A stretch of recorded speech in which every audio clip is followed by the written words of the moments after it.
నమస్కారం. ఈటీవీ2 తీర్థయాత్ర కార్యక్రమానికి స్వాగతం. పరమశివుడు లీలా సంపన్నుడు, మహిమాన్వితుడైన ఆ స్వామి ఈ భూమి మీద అవతరించి భక్తుల అభీష్టాలను నెరవేర్చే కరుణామయుడిగా విరాజిల్లుతున్నాడు. అలా పరమేశ్వర్ని లీలా విశేషాలతో పునీతమైన పుణ్యధామం పాపనాశనం. తమిళనాడు రాష్ట్రంలోని తిరునల్వేలి జిల్లాలో ఉన్న ఈ దివ్యధామంలో భక్తవ శంకరుడు అగస్త్యేశ్వర స్వామిగా పూజలందుకుంటూ భక్తుల చేత నిత్య నీరాజనాలందుకుంటున్నాడు. పరమేశ్వర్ని లీలా విశేషాలకు వేదికలా ఉన్న పాపనాశనం అగస్త్యేశ్వర స్వామి వారి ఆలయ వైశిష్టమేమిటో మనం ఇప్పుడు చూద్దామా?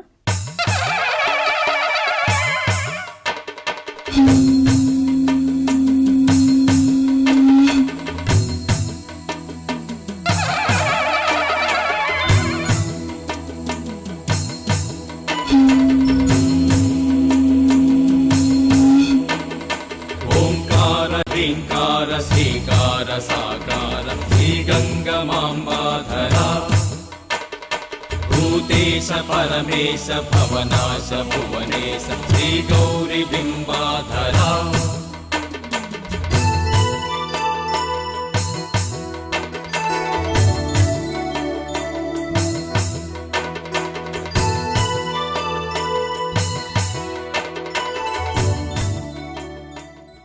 నమశివాభ్యామతి సుందరాభ్యాం అత్యంతమాసక్త హృదంబుజాభ్యాం అశేషలోకైకహితం కరాభ్యాం నమో నమశంకర పార్వతీభ్యాం అంటూ శ్రీ అగస్త్యేశ్వర స్వామి వారి నామస్మరణతో మారుమ్రోగుతున్న దివ్యధామం పాపనాశనం.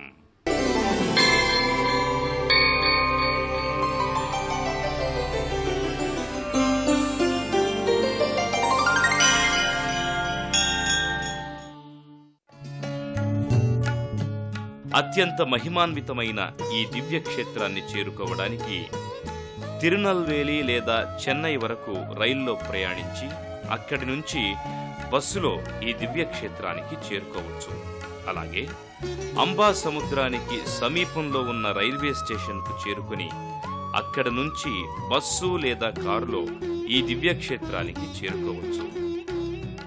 ఈ దివ్యక్షేత్రాన్ని చేరుకునే మార్గం భక్తులకు విశేషమైన అనుభూతుల్ని కలుగజేస్తుంది. మనోహరంగా దర్శనమిచ్చే కొండలు, కోనలు, వృక్షరాజాలు, ప్రశాంత వాతావరణం ఇవన్నీ కలిసి భక్తులకు అవ్యక్తమైన ఆనందానుభూతుల్ని స్వంతం చేస్తాయి.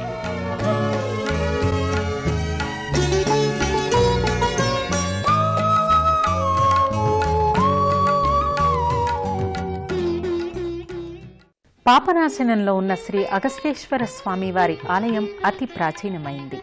పురాణ మరియు చారిత్రక ప్రాధాన్యం గల ఈ దివ్యధామం ఒడ్డునే భవనాశిని నదీమతల్లి ప్రవహిస్తుంది.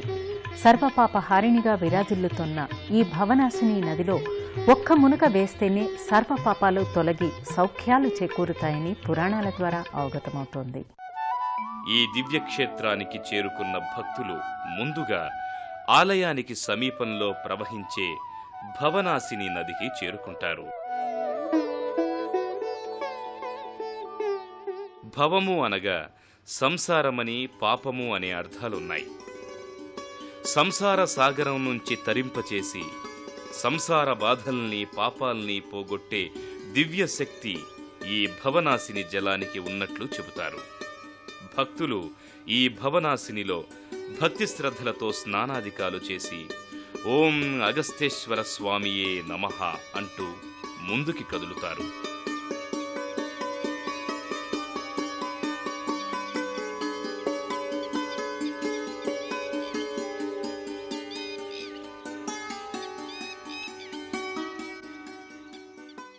సాక్షాత్తు అగస్త్య మహామునికి జన్మనిచ్చిన పరమ పావన క్షేత్రంగా పాపనాశనం విరాజిల్లుతోంది. అగస్త్యుని పాదస్పర్శతో పునీతమైన ఈ దివ్యధామం ఆ మహాముని తపశ్శక్తితో మరింత మహిమాన్వితమైన దివ్యక్షేత్రంగా మారిందని ఇక్కడ స్థల పురాణాల ద్వారా అవగతమవుతోంది.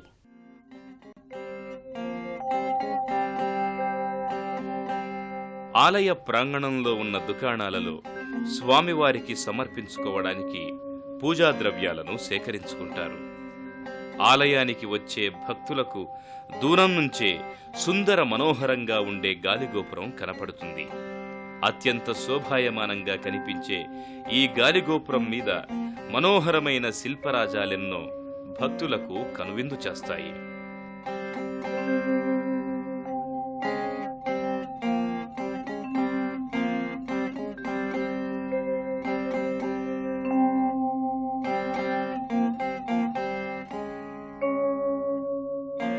ఏడు శిఖరాలు కలిగిన గాలిగోపురంపై చక్కని శిల్ప విన్యాసం కనిపిస్తుంది. శైవ కథలతో పాటు వైష్ణవ కథలను తెలిపే బొమ్మలు సంప్రదాయాల సమన్వయాన్ని చాటి చెబుతుంటాయి. గాలిగోపురం తలుపుల మీద శైవ భక్తుల గాథలు, పరమేశ్వరుని లీలా విశేష వృత్తాంతాలు చెక్కబడ్డాయి.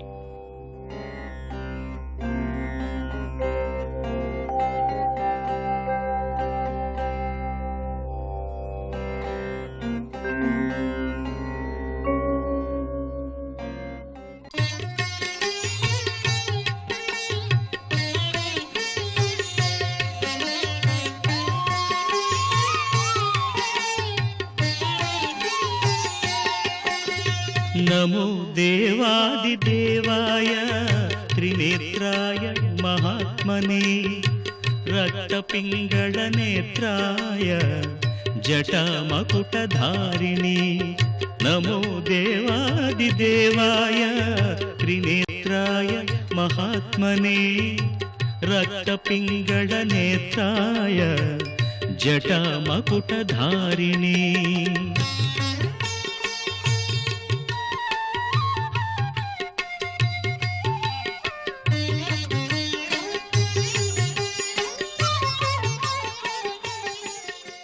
శివుడు కొలువైన ఈ దివ్యక్షేత్రాన్ని దక్షిణ కాశీ అని పిలవడం జరుగుతోంది. భక్తాభీష్ట వరదుండైన ఆ మహాశివుడు ఇక్కడ ఈ క్షేత్రంలో అగస్త్య మహాముని అభీష్టం మేరకు వెలిశాడని ఇక్కడ స్థల పురాణాల ద్వారా అవగతమవుతోంది. ఆలయానికి ముందు చెరోవైపున గణపతి, శృంగి, భృంగిల మూర్తులు ఉన్నాయి.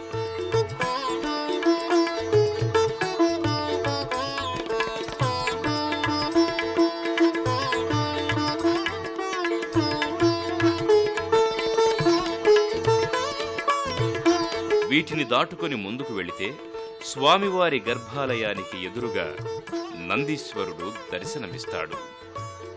అత్యంత మనోహరంగా కనిపించే ఈ నందీశ్వర మూర్తిలో జీవం ఉట్టిపడుతున్నట్టు కనిపిస్తుంది. నందీశ్వరునికి సమీపంలో పంచలోహాలతో రూపొందించిన ధ్వజస్తంభం కనిపిస్తుంది. ధ్వజస్తంభ దర్శన మాత్రం చేతనే పంచమహాపాతకాలు ప్రక్షాళింపబడతాయని పురాణాలు చెబుతున్నాయి. ఆ కారణంగా ఈ ఆలయానికి వచ్చే భక్తులు ధ్వజస్తంభ దర్శనాన్ని విధిగా చేసుకుంటారు.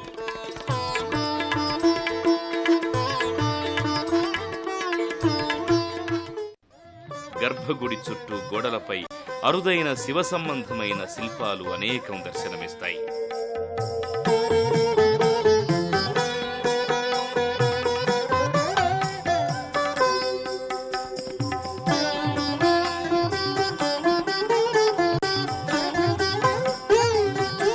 మరో పక్క వివిధ వాయిద్య భంగిమలు కలిగిన శిల్పాలతో కూడిన కళ్యాణ మండపం సుందరంగా కనిపిస్తుంది.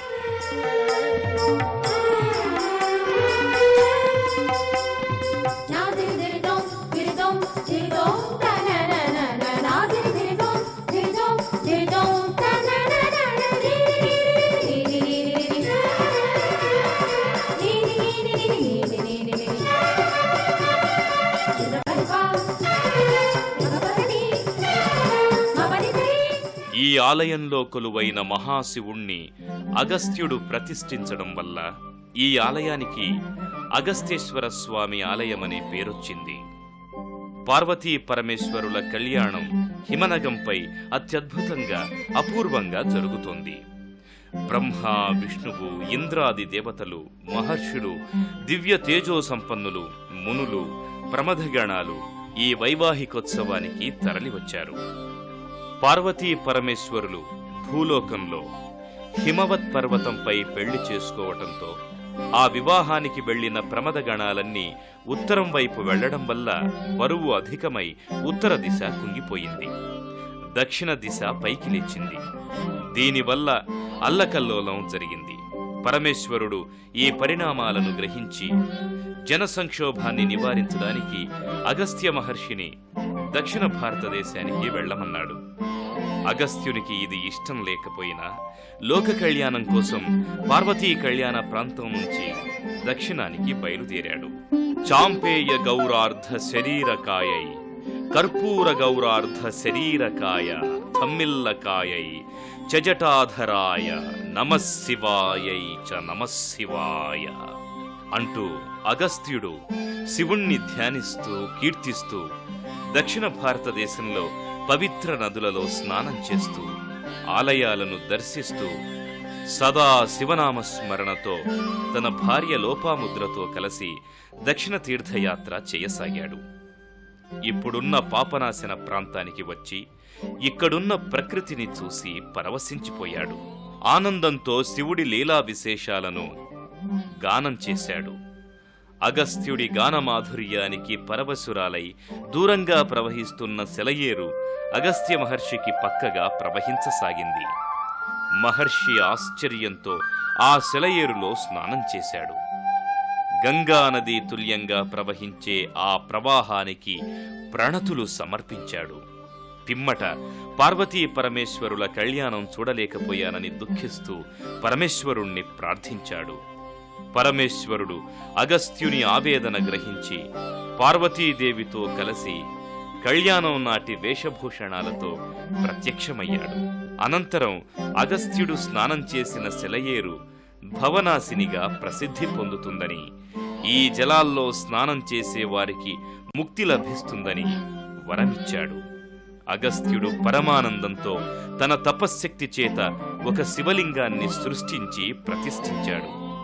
పరమేశ్వరుడు తన సాకారలింగాన్ని స్పృశించి అదృశ్యమయ్యాడు. అగస్త్యుడి చేత ప్రతిష్ఠితమైన శివలింగానికి అగస్తేశ్వరలింగమనే పేరు వచ్చింది. తదనంతరం ఎందరెందరో రాజులు ఈ ఆలయ అభివృద్ధికి విశేషంగా కృషి చేశారు. గర్భాలయంలోకి చేరుకున్న భక్తులు పాపనాశన స్వామిగా కొలువుతీరిన అగస్తేశ్వర స్వామి వారి దివ్య మంగళ రూపాన్ని దర్శించుకొని అలౌకికమైన ఆనందానికి గురవుతారు.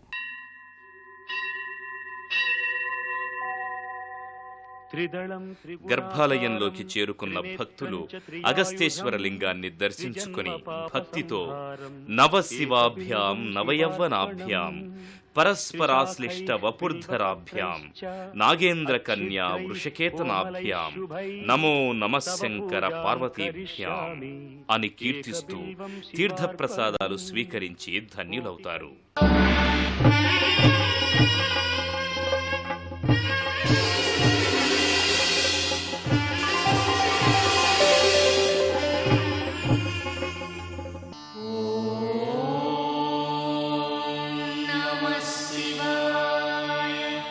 తీర్థం, స్థలం, మూర్తిల మూడింటి విశిష్ట కలయిక ఈ క్షేత్రం. కాశీ ముక్తి క్షేత్రం, రామేశ్వరం కర్మక్షేత్రం, పాపనాశనం అన్ని పాపాలను ప్రక్షాళించే దివ్యక్షేత్రం.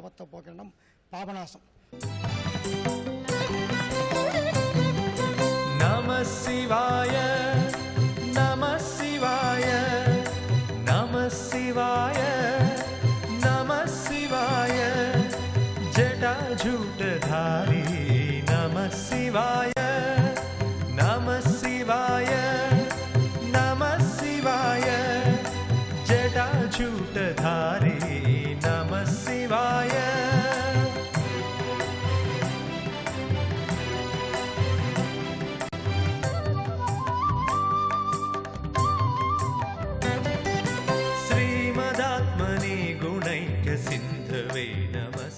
ఇక్కడ ఈ క్షేత్రంలో కొలువైన పాపనాశన స్వామి స్వయంభువు. మహిమాన్వితుడైన ఆ స్వామి ఈ క్షేత్రానికి వచ్చే భక్తుల పాపాలన్నీ పోగొడతాడని ఇక్కడ స్థల పురాణాల ద్వారా అవగతమవుతోంది. గర్భాలయంలో పాపనాశన స్వామిని దర్శించుకున్న భక్తులు అనంతరం ఇదే ఆలయ ప్రాంగణంలో కొలువైన లోకాంబ అమ్మవారిని దర్శించుకొని తరిస్తారు. పార్వతీ అమ్మవారు ఇక్కడ లోకాంబ అమ్మవారిగా పూజలందుకుంటున్నారు. అనంతరం భక్తులు ఇదే ప్రాంగణంలో ఉన్న పార్వతీ అమ్మవారి ఆలయానికి చేరుకుంటారు. ఇక్కడ పార్వతీ అమ్మవారు లోకాంబగా పూజలందుకుంటోంది. సర్వాంగ భూషణ శోభితురాలైన ఆ తల్లి తనను దర్శించే భక్తులకు ఆయురారోగ్య ఐశ్వర్యాలను ప్రసాదిస్తుందని భక్తులు దృఢంగా నమ్ముతారు. భక్తులు అనంతరం ఇదే ఆలయ ప్రాంగణంలో ఉన్న ఇతర దేవీదేవతలను దర్శించుకొని తరిస్తారు. ఆలయంలో మరోపక్క నటరాజ మందిరం ఒకటి దర్శనమిస్తుంది. అత్యంత మనోహరంగా దర్శనమిచ్చే ఈ మందిరం శివశక్తిని తెలియజేసే కథాశిల్పాలతో అలరారుతోంది. ధ్వజస్తంభానికి ఎడమవైపున స్థల వినాయకుడు దర్శనమిస్తాడు. ఆలయ ప్రాంగణంలో ఒక పక్క కాశీలింగం, మరో పక్క నవగ్రహాలయం దర్శనమిస్తుంది. వివిధ ఉపాలయాలతో, శివపరివార దేవతలతో, శైవాగమ పూజా సంప్రదాయ చిహ్నాలతో ఉన్న ఈ ఆలయంలో అగస్త్య మహర్షి పరమేశ్వరుణ్ణి అర్చించిన అనేక విధాలు గల శిల్పాలు కనిపిస్తాయి. ఆలయం బయట ప్రాకారం చుట్టూ ఉన్న తిరువీధిలో సిద్ధి వినాయకుడు, అయ్యప్ప స్వామి దర్శనమిచ్చి భక్తులను అనుగ్రహిస్తున్నారు.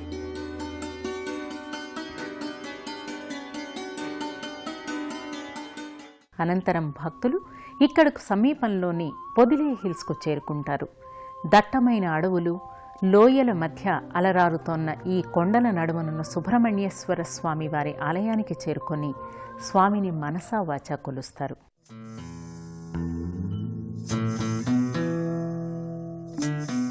ఈ క్షేత్రంలో భక్తులకు వల్లీ దేవసేన సహిత సుబ్రహ్మణ్యేశ్వర స్వామి ఆలయం కనిపిస్తుంది. ప్రశాంతమైన వాతావరణంలో, నగర వాతావరణానికి దూరంగా మనోహరంగా దర్శనమిచ్చే ఈ ఆలయంలో సుబ్రహ్మణ్యేశ్వర స్వామివారు వల్లీ దేవసేన అమ్మవార్ల సహితంగా దర్శనమిస్తారు. అలాగే ఇదే ఆలయ ప్రాంగణంలో అగస్త్య మహాముని మందిరం కూడా కనపడుతుంది. దీర్ఘరోగాలు ఉన్నవారు ఇక్కడి అగస్త్య సెలయేరులో స్నానం చేసి స్వామిని మండలం పాటు దర్శిస్తే ఆయురారోగ్య ఐశ్వర్యాలు లభిస్తాయని చెబుతారు. ప్రకృతి అందాలతో వెలిగిపోయే ఈ ప్రాంతం భక్తులను, పర్యాటకులను విశేషంగా ఆకర్షిస్తోంది. దట్టమైన అటవీ ప్రాంతం, కొండలు, గుట్టలు, కొండకోనల నుంచి ప్రవహించే సెలయేళ్లు ఈ ప్రాంతానికి వచ్చే భక్తులకు కావలసినంత మానసికానందాన్ని కలుగచేస్తాయి.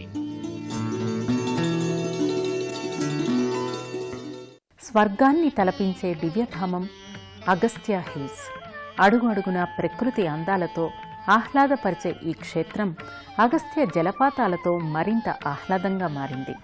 ఈ అగస్త్య హిల్స్ సందర్శన భక్తులకు కావలసిన మానసికానందాన్ని ఇస్తుంది. ఆ విశేషాలేంటో పరిశీలించండి.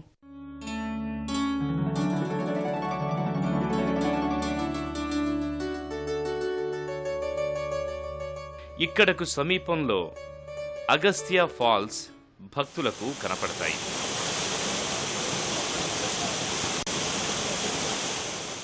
కొండల మీద నుంచి వచ్చి పడే ఈ జలపాతాలు ప్రకృతి సౌందర్యాన్ని పెంచడమే కాదు, భక్తులకు విశేషమైన మధురానుభూతుల్ని మిగులుస్తాయి.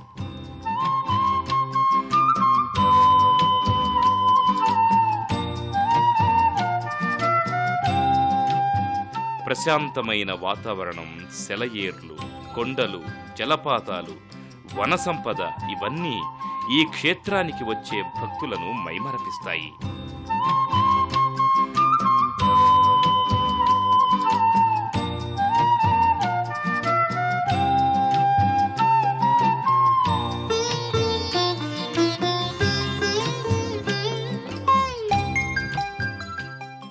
భక్తులు అనంతరం ఇక్కడకు సమీపంలోని బ్రహ్మదేశం దివ్యక్షేత్రానికి చేరుకుంటారు. అత్యంత పురాతనమైన కైలాసనాథుడి ఆలయాన్ని దర్శించుకొని భక్తితో పులకించిపోతారు. భక్తులు అనంతరం ఇక్కడకు సమీపంలోని బ్రహ్మదేశం క్షేత్రానికి చేరుకుని ఈ క్షేత్రంలో కొలువైన కాశీ విశ్వనాథుణ్ణి మనసా వాచా కొలుస్తారు. అత్యంత పురాతనమైన ఈ ఆలయాన్ని చోళరాజులు అభివృద్ధి చేసినట్లు చారిత్రక ఆధారాల ద్వారా తెలుస్తోంది. ఆలయ ప్రాంగణంలో పుష్కరిణి దర్శనమిస్తుంది. ఈ పుష్కరిణిలో స్నానం చేసి కాశీ విశ్వనాథుణ్ణి దర్శిస్తే సర్వశుభాలు కలుగుతాయని భక్తులు విశ్వసిస్తారు.